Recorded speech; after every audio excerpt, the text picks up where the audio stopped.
He wouldn't. He promised me he wouldn't. Mom? Promised you what? Nothing, sweetheart. Nothing. Let's just get through this.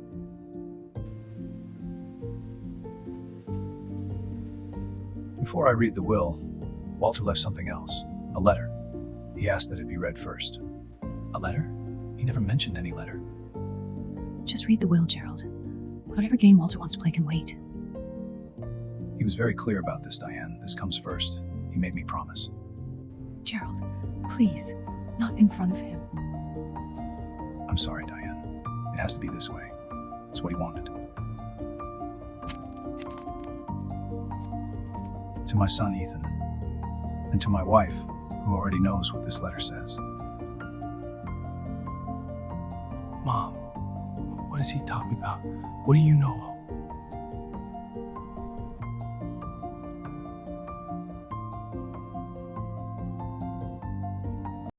He knew. For 14 years he knew, and he never said a word. Not to his son, not to anyone. If the man you loved carried a secret that big and still looked you in the eye every single morning, would you even recognize the love that was left underneath it?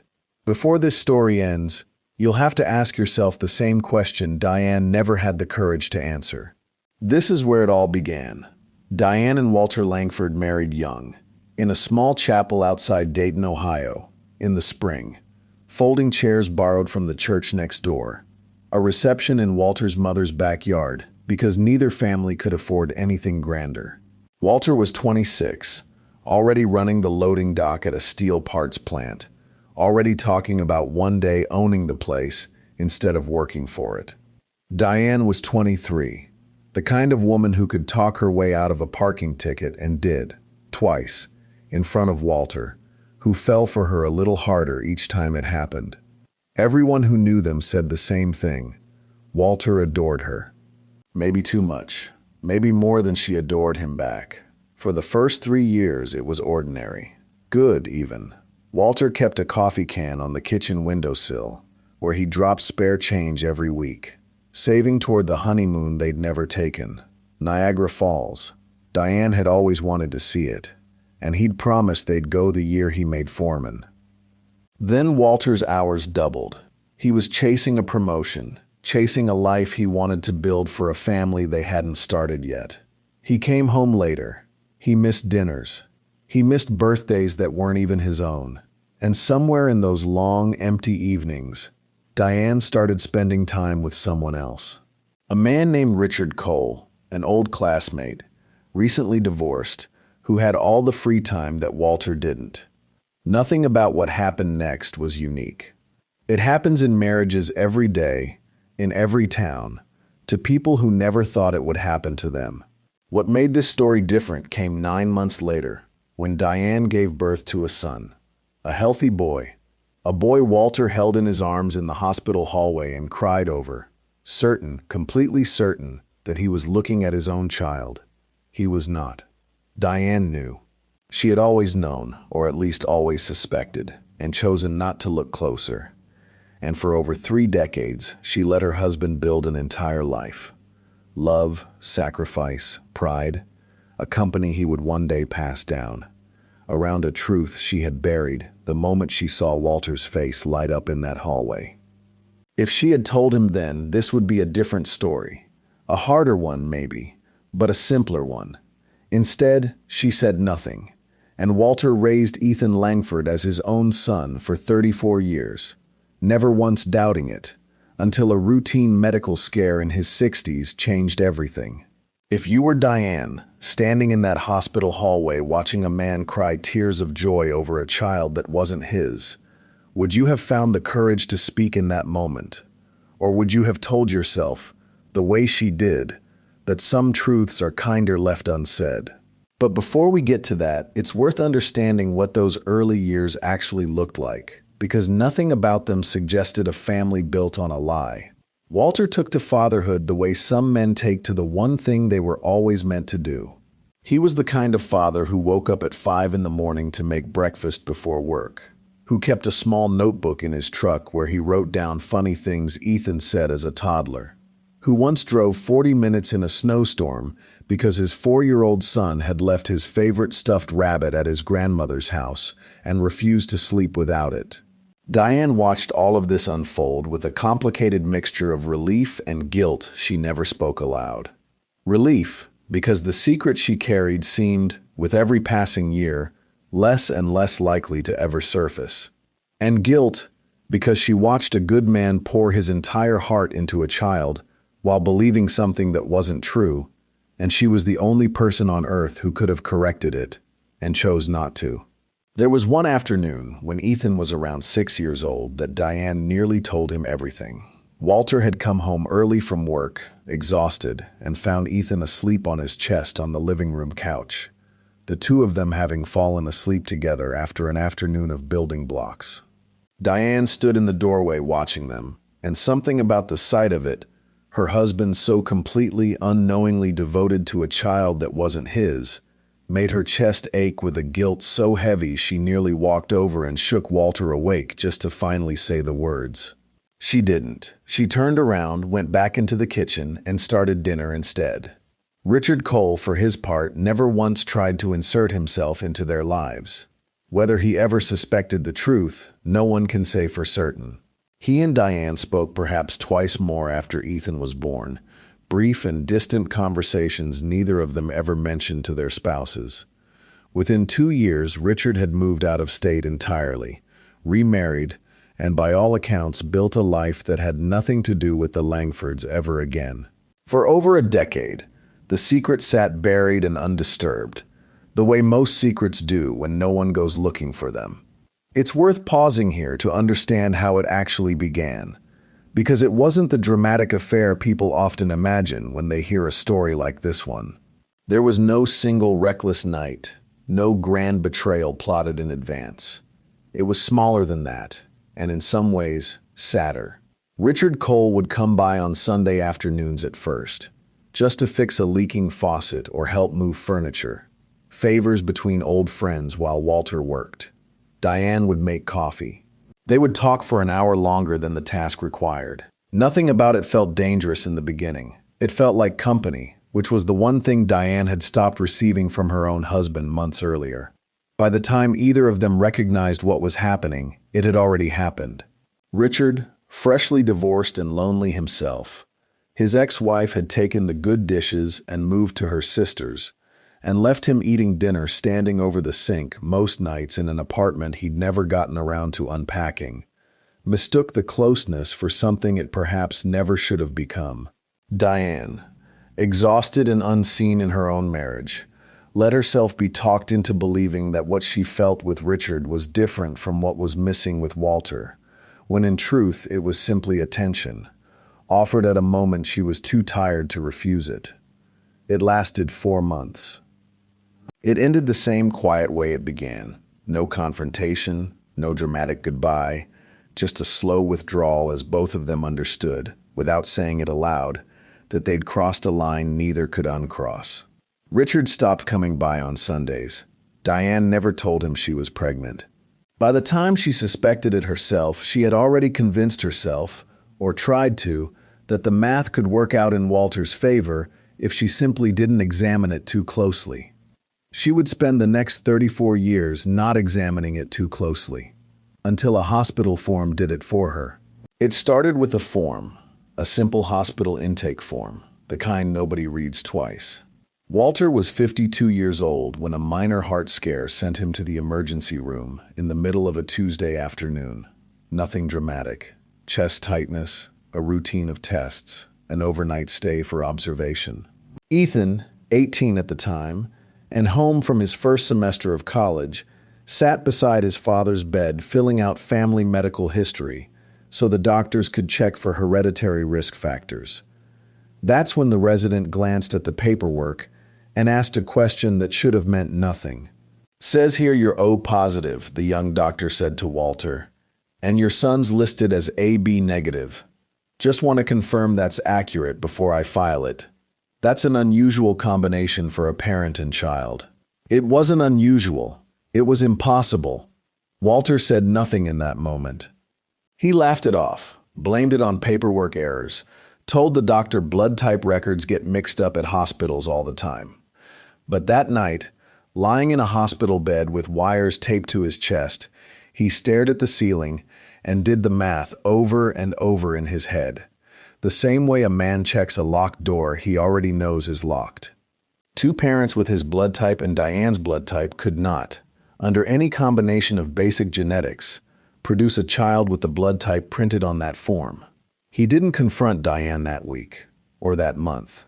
He told himself it was a clerical mistake, that hospitals in the 80s didn't always record things correctly, that Ethan had his laugh, his stubbornness, the same way he squinted when he was thinking hard about something.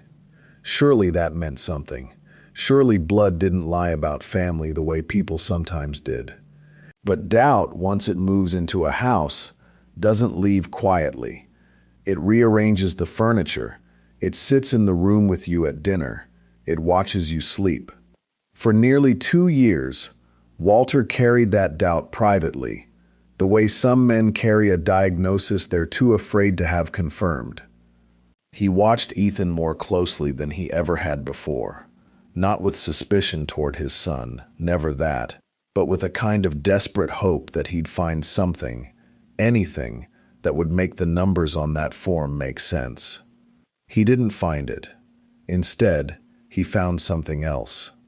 Cleaning out a storage closet at their old house the year they moved into the new one, Walter came across a shoebox of Diane's things from years earlier. Things she'd forgotten she still had. Letters, photographs, and in the middle of it, a name he hadn't heard in over a decade, Richard Cole.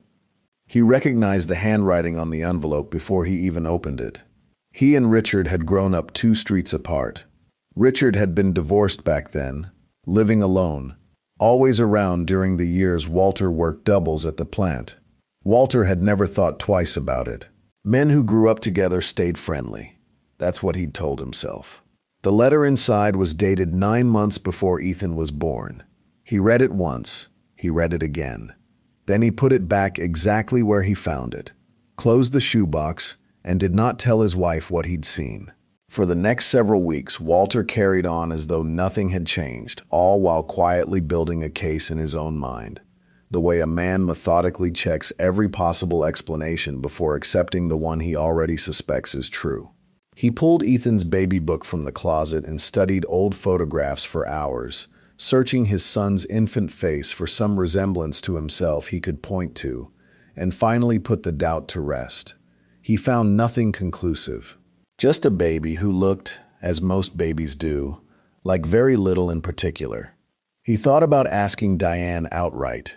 He rehearsed the conversation in his head more times than he could count, standing at the bathroom mirror some mornings before work, practicing words he never once said out loud. Every time, he pictured how it would end. Diane's face crumbling, Ethan somehow finding out, the family he'd spent nearly 2 decades building collapsing in an instant over a question he wasn't even certain he wanted answered. So instead, he did the quiet thing, the private thing. He waited until a business trip took him 2 hours outside of town, and on his way back, he stopped at a private lab he'd found listed in the back of a newspaper. The kind of place that didn't ask many questions and accepted cash. He'd taken a few strands of hair from Ethan's hairbrush weeks earlier, sealed in a small plastic bag he kept hidden in his truck's toolbox, alongside a swab of his own. He gave the lab a false name. He paid extra to have the results mailed to a post office box he opened specifically for that purpose, one Diane never knew existed, in a town 20 minutes from their house. 3 weeks later, an envelope arrived at that P.O. box.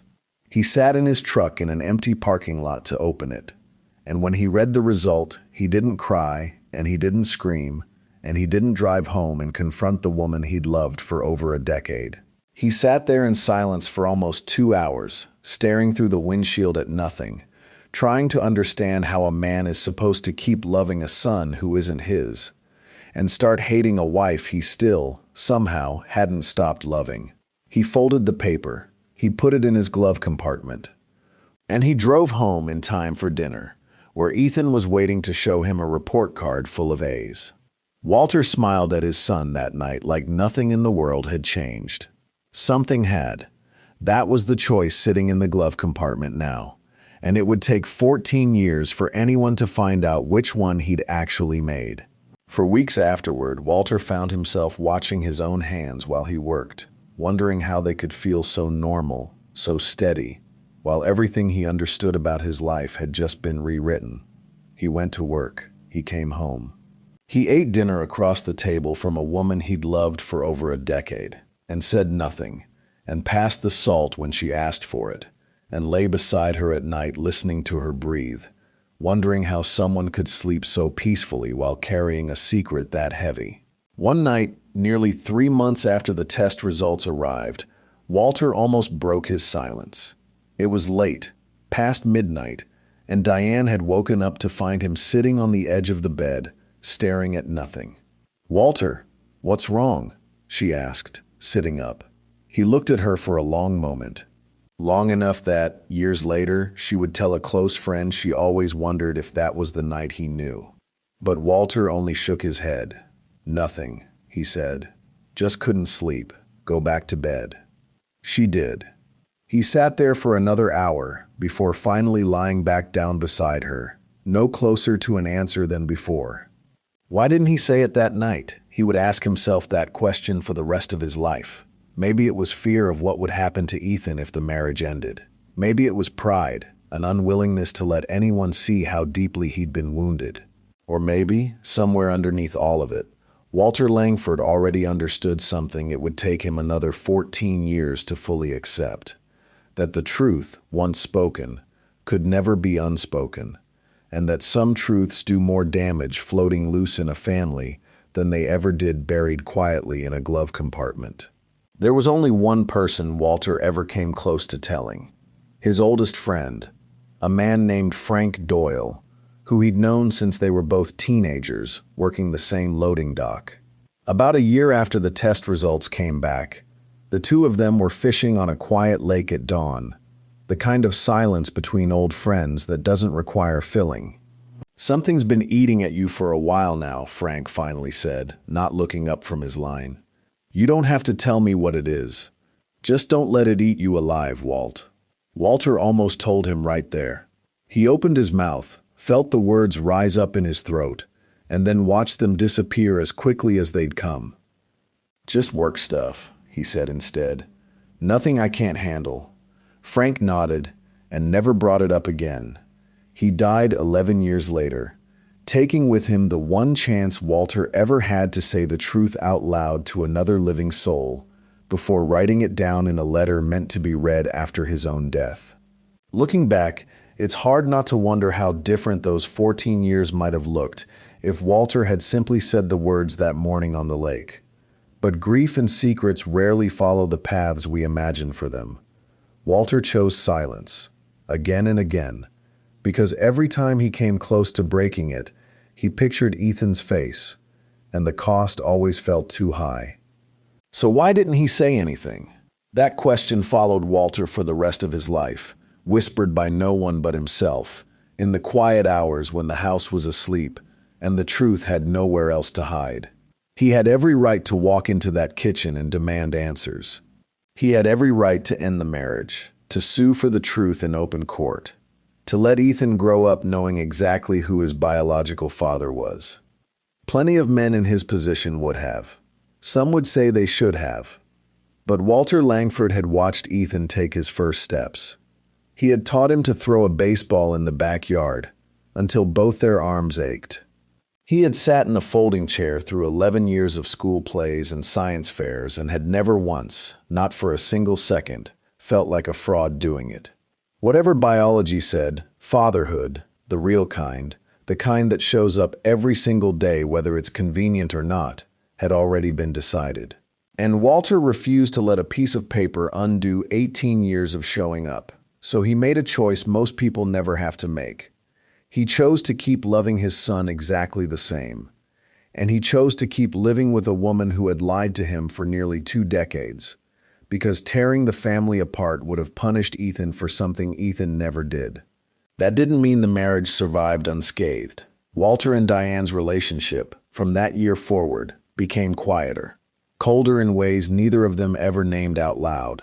They stopped finishing each other's sentences.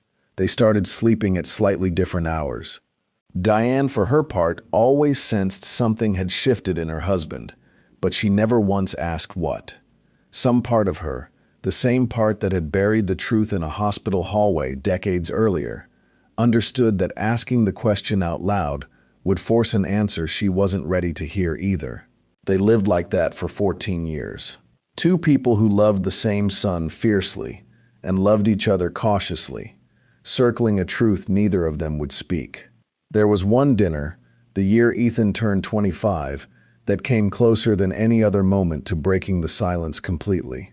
Diane had made a comment, offhand and harmless on its surface, about how strange it was that Ethan had turned out so tall when neither she nor Walter were particularly tall themselves.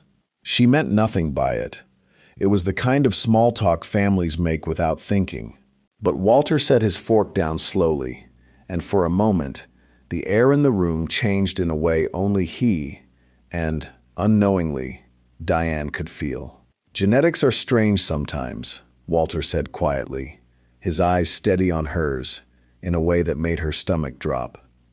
"You never really know where certain things come from."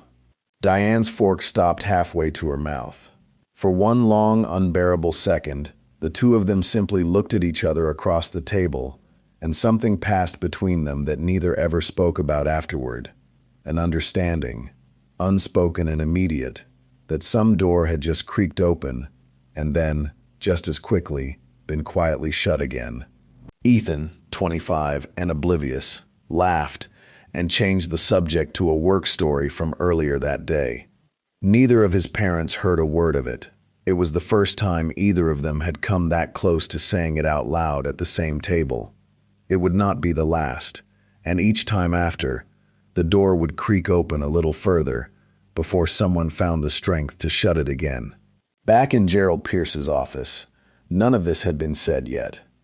Diane sat with her hands folded so tightly in her lap that her knuckles had gone pale, and Ethan kept glancing at the second, thinner envelope, still resting untouched on the table, as if some part of him already sensed there was more coming than one letter could hold.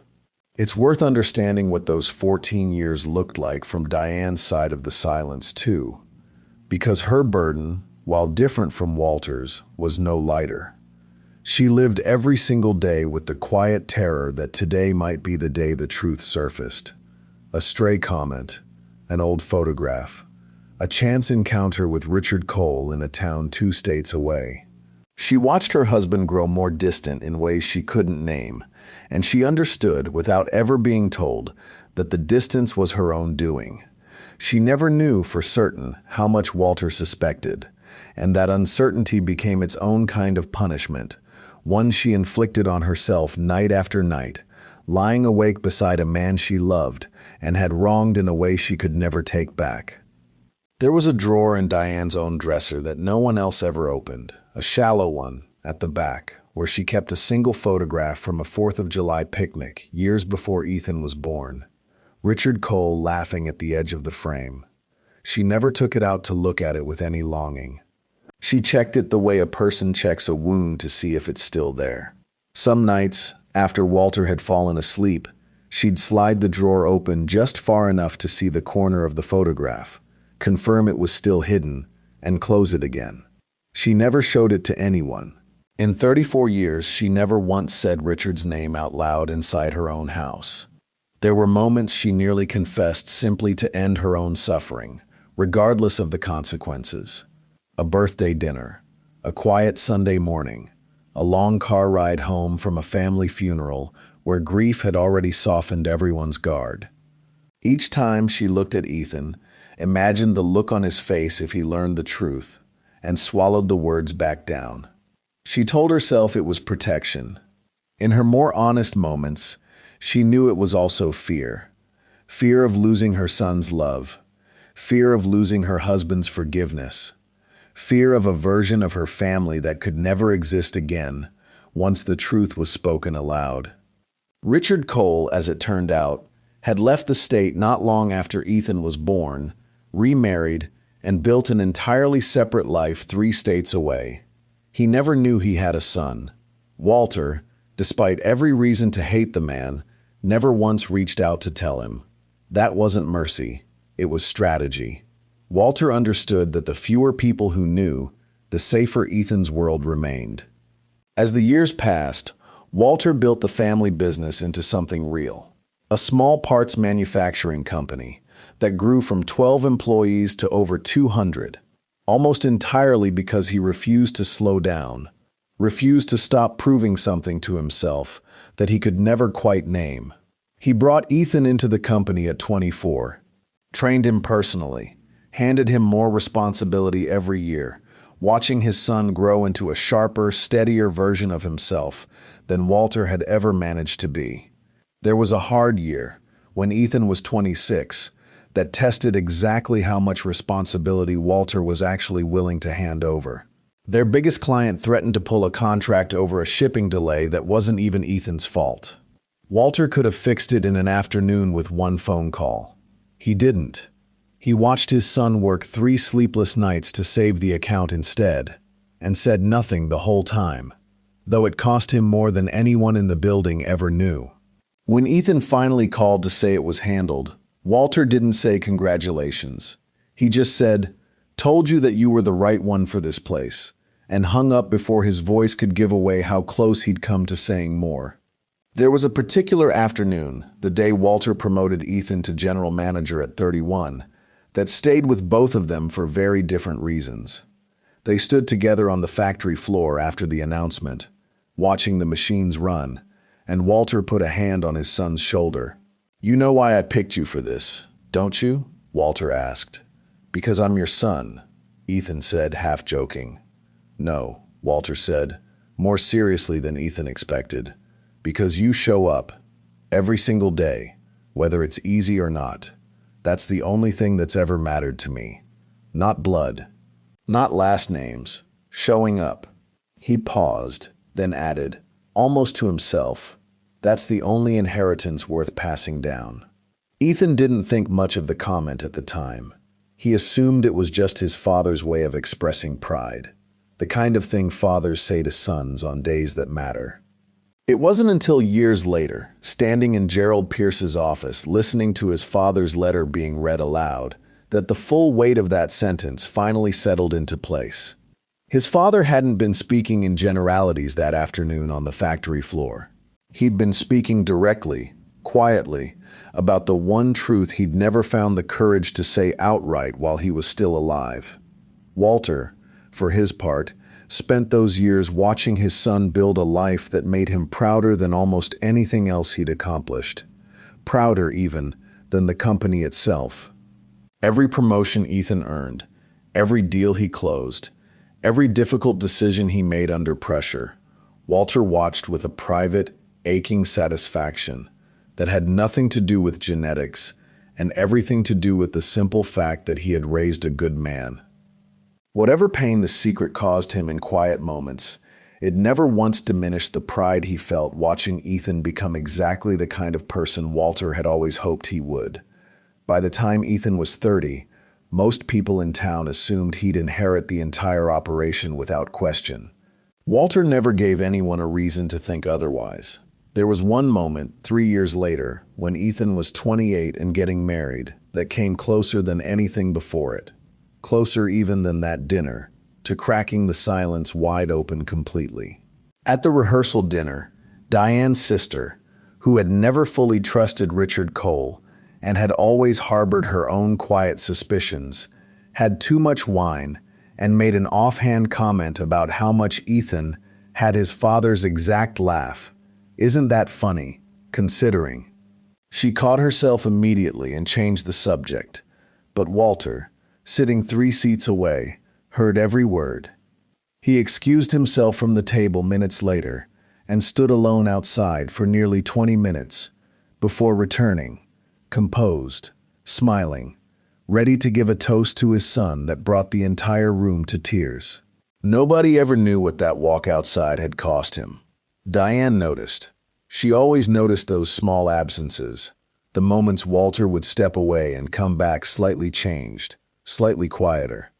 But by then, 14 years into carrying her own version of the same silence, she had learned not to ask questions she wasn't prepared to answer herself. Back in the present, Gerald had not yet turned to the final page. Diane already knew what waited there. In some form, she had known since the night Walter sat on the edge of their bed at midnight and said nothing at all. Then, at 66, Walter was diagnosed with pancreatic cancer.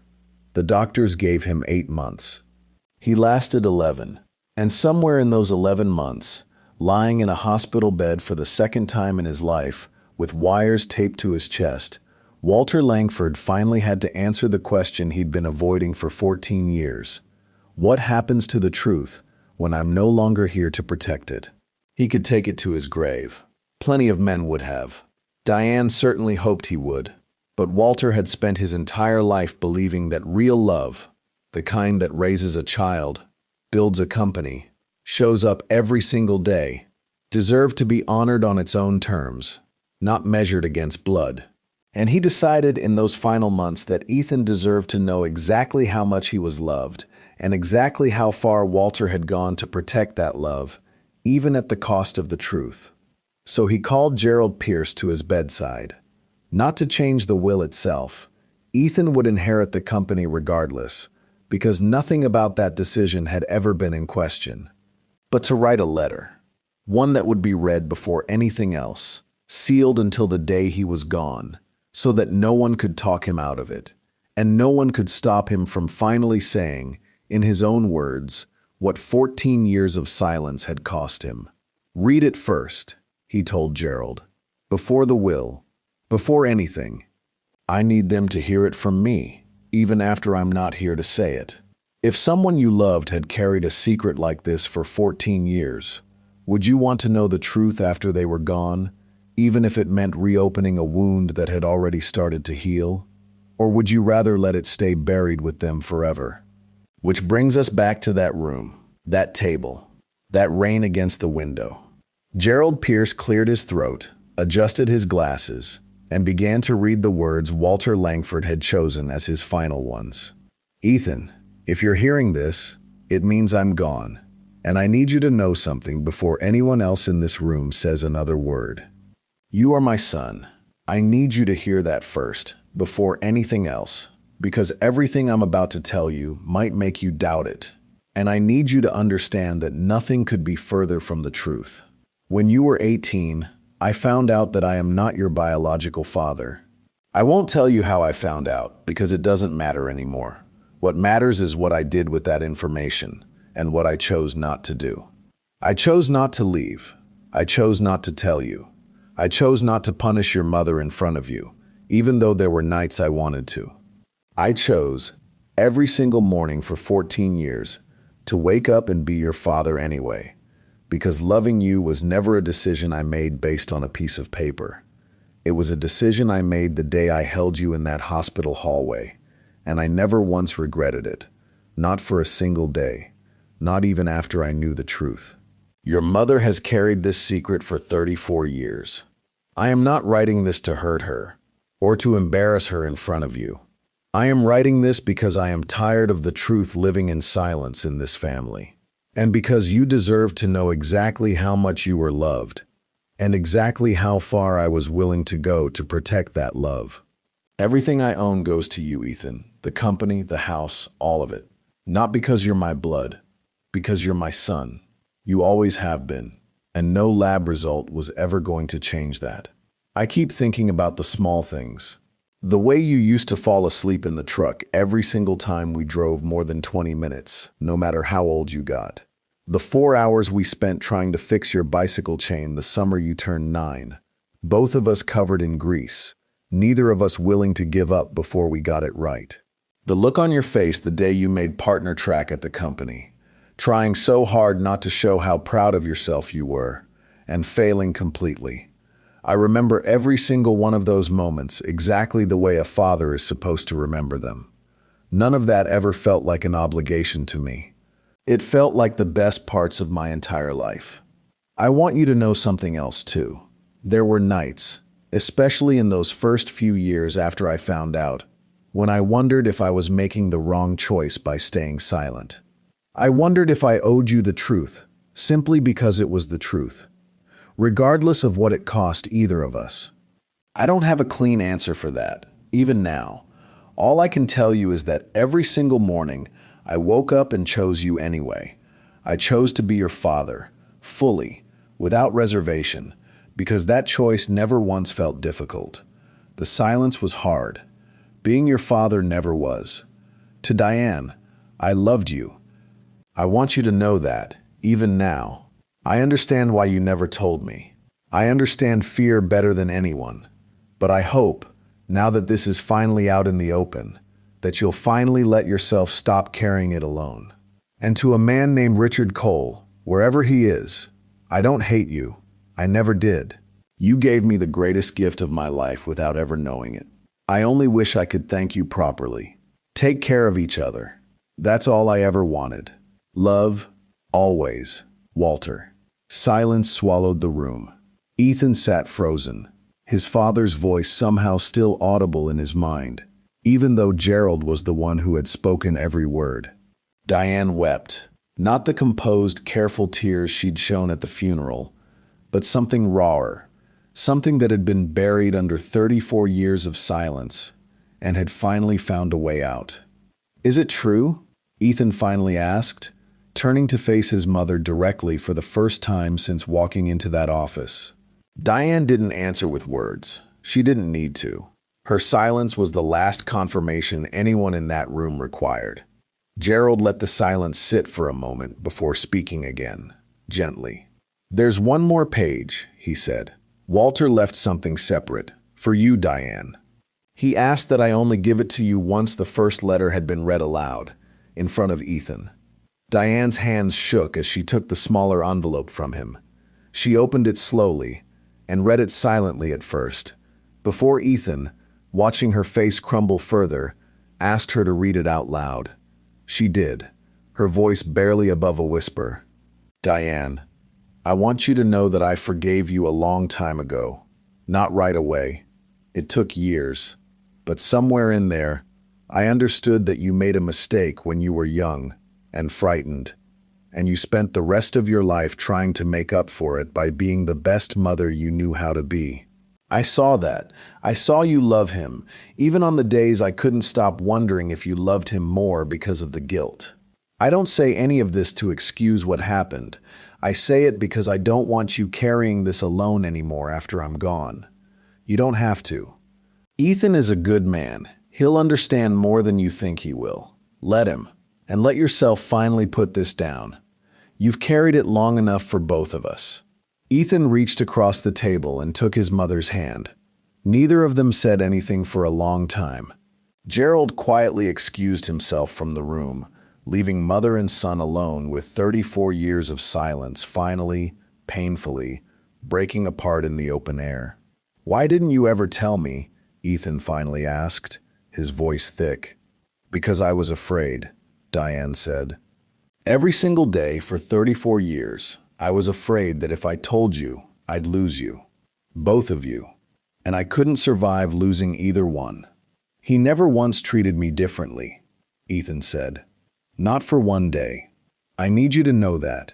Whatever you thought would happen if the truth came out, it never would have changed how he loved me." "I know that now," Diane whispered. "I think some part of me always knew it. I just didn't trust it enough to test it. If you were Ethan in that moment, holding your mother's hand after learning the truth about the man who raised you, would you have found it in yourself to forgive her that quickly? Or would it have taken you years, maybe longer, to look at her the same way again? Here is the part of the story people don't expect. Ethan Langford did not spend the following months hating his mother, or resenting the father who raised him, or hunting down the biological one who never knew he existed. He grieved. He was angry, for a while. In the quiet, complicated way people are angry at someone they still love. But the anger was never really about paternity. It was about the years of silence, the version of the truth he'd been denied the right to choose for himself. What he never once questioned, not for a single moment, was whether Walter Langford was his father. The letter had already answered that question more completely than any DNA test ever could. Diane's reckoning was quieter, and in some ways harder. She had spent 3 decades believing that protecting the secret was the same thing as protecting her family. What she discovered, in the months after the will was read, was that the family she'd been protecting had already made peace with a truth she was too afraid to speak. Her guilt didn't disappear. But for the first time in 34 years, she wasn't carrying it in silence anymore. And something about simply being known, even after everything, allowed her to finally exhale. There was one conversation, about 6 months after the funeral, that mattered more to Ethan than almost anything else that happened that year. He drove to his mother's house on a Sunday afternoon, sat across from her at the same kitchen table where he'd eaten breakfast for most of his childhood, and asked her the one question the letter hadn't answered. Did you ever love him? Dad, I mean. Or was it always... He couldn't finish the sentence. Diane took a long time to answer. I loved your father more than I ever knew how to show him, she finally said. What happened with Richard wasn't about love. It was about loneliness. And it was a mistake I made when I was young and scared, and didn't know how to fix what I'd already broken. I've spent 34 years wishing I'd told him the truth the week I found out, instead of letting him build a life on top of something I should have said out loud. He knew, Ethan said quietly, for 14 years, and he stayed anyway. I know, Diane said, and for the first time in longer than either of them could remember, she let herself cry in front of her son without trying to hide it. As for Richard Cole, Gerald Pierce, honoring one final request Walter had made privately before he passed, tracked him down in another state, and delivered a short, simple message, that he had a son, that the boy had grown into a good man, and that he was under no obligation to reach out unless he wanted to. Richard was quiet on the phone for a long moment before he thanked Gerald and asked for some time to think it over. Whatever he felt hearing it, 34 years late, from a stranger's voice on the phone, he kept to himself. He never reached out. Some truths, once buried for so long, are allowed to stay quietly at rest. Ethan took over the company exactly as his father had planned. He kept Walter's name on the building. He kept his father's photograph on the office wall, not out of obligation, but because nothing about that man's love had ever needed a biological explanation to be real. A year after the will was read, Ethan and his wife had their first child, a boy. They named him Walter. There was no ceremony around the decision, no grand announcement. Ethan simply filled out the birth certificate, wrote the name, and felt, for the first time since that afternoon in the lawyer's office, like he was closing a circle his father had started 35 years earlier in a hospital hallway, holding a baby that wasn't his and loving him anyway, completely, without condition, for the rest of his life. On the day his son was born, Ethan drove to the cemetery alone, before visiting hours even began, still in the same clothes he'd worn through a sleepless night at the hospital. He stood in front of his father's headstone for a long time, the morning fog still low over the grass, before he finally spoke. He's here, Ethan said quietly. Your grandson. I named him after you. I hope that's all right. He paused, staring at the letters carved into the stone that spelled out the only father he had ever known. I used to think I understood what kind of man you were, he continued. Turns out I didn't understand the half of it. You carried something for 14 years that would have broken most people, and you never once let it change how you loved me. I don't know if I could have done that. I hope I never have to find out. But if I ever do, if my son ever needs that kind of love from me, the kind that doesn't ask questions, the kind that just shows up, I hope I learned it from watching you. He stood there a while longer, listening to the wind move through the trees, before finally turning back toward his car, toward the hospital, toward the next generation of a family built not on blood, but on a choice one man made every single day for over 3 decades. Maybe that's the real ending here, Somewhere, there's still a coffee can that never made it to Niagara Falls. The honeymoon Walter promised his young wife the year he made foreman, and never took, because life kept asking him to spend that money on something else instead. He never treated it as a loss. A promise, it turns out, doesn't have to be kept exactly as it was made to still be kept. There's a version of this story where Walter is the villain, a man who lied by omission for 14 years, who let his wife carry a secret alone, instead of forcing the truth into the open the moment he discovered it. There's another version where Diane is the villain, a woman who built a marriage and a family on top of a lie she was too afraid to correct. Most stories like this one get told that way, with a clear person to blame and a clear person to root for. But maybe the truth is quieter than that.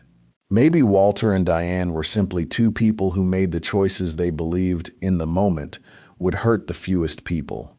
Maybe love, real love, sometimes looks less like honesty and more like sacrifice, the kind that asks you to carry something painful alone so someone else never has to. Ethan never got the chance to ask his father these questions directly. But in the years since, whenever he catches himself in the mirror or watches his own son laugh the exact same way Walter used to, he doesn't think about biology anymore. He thinks about a man who chose him, completely, every single day, for 34 years, and never once made him feel like anything less than exactly who he was always meant to be, his father's son. If you made it this far into this story, before we dive deeper, let us know in the comments where you're watching from. We'd love to hear from you. And don't forget to hit that subscribe button so you never miss any of our upcoming videos.